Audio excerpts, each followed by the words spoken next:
There are countries you hear about often, and countries you've never heard of at all. And then there's Burundi, the kind of place that doesn't shout for your attention. It waits, quiet and unbothered, holding stories that reshape the way you see the world, if you're willing to listen.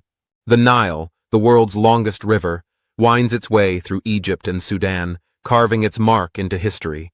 But few realize that its southernmost source lies in Burundi, in the highlands near Rutovu, a quiet spring, modest, unassuming. It doesn't demand your awe, it simply begins. The river that defined empires, drawn from a place you may not even find on a map.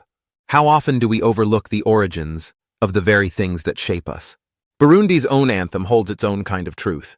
Unlike so many others, it contains no mention of war, no glory in conquest, no drums of defiance. After decades of internal conflict, the country made a choice. The national song would not carry the weight of violence. It would speak of peace, of unity, of labor. A small act, but one of quiet defiance.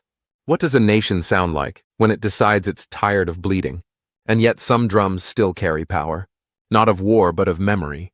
In Burundi, drumming is sacred, not performance, ritual.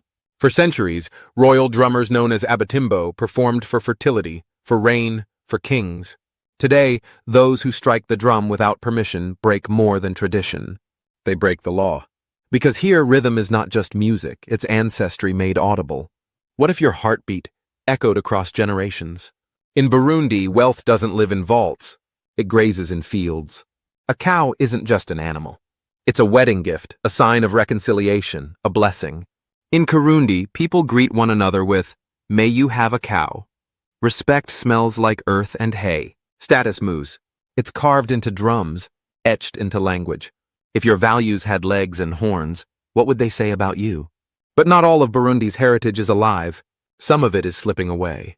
Once, Burundi was a lush Eden, forests teeming with orchids and chimpanzees. Now, more than 60% of its tree cover is gone, burned for charcoal, cleared for survival. What remains is fragile and fading. How do you protect the lungs of your land when each breath costs you comfort? By numbers, Burundi is among the world's poorest nations. But that's not the full story, because pride and purpose still run deep. Storytelling, farming together, hosting strangers like family, these aren't luxuries here. They're lifelines. In places where money doesn't stretch far, dignity stretches further. What if poverty wasn't the absence of wealth, but the presence of meaning? Here, churches and spirits live side by side. Yes, the country is mostly Christian, but ancestral traditions remain, quietly, persistently. Families consult spirit guides, offer small animals in prayer, ask ancestors for blessings. It isn't contradiction. It's continuity. Can you truly believe in tomorrow if you never honor yesterday? Before colonizers drew borders, Burundi was a kingdom for over 500 years. The Mwami, the king, wasn't just a leader. He was divine. And for half a millennium, that monarchy stood, surviving empires, outlasting dynasties, until modernity erased it in 1966. What happens to a people when their gods are turned into men? And then there's the youth. Burundi is one of the youngest countries on earth, not in age, but in spirit. More than half its population is under 18. Children aren't the future here. They're the present. Some build poetry clubs. Others start farms. They shape radio stations. They dream in plural. What would your country look like if the grown-ups had to listen? Because here, they still do listen. In Burundi, radio is more powerful than television. It's more than background noise. It's connection. In places without power, families tune in to voices that carry hope, news, laughter. In emergencies, a radio can save lives. It's not entertainment. It's infrastructure. What if your world arrived not by screen, but by sound? Even the seat of power shifted quietly. In 2018, Burundi moved its capital from Bujumbura to Gitega, not for efficiency, but for symbolism. Gitega sits at the center, historically and spiritually. A return to roots. A gesture that says, we're not just building forward, we're remembering who we were.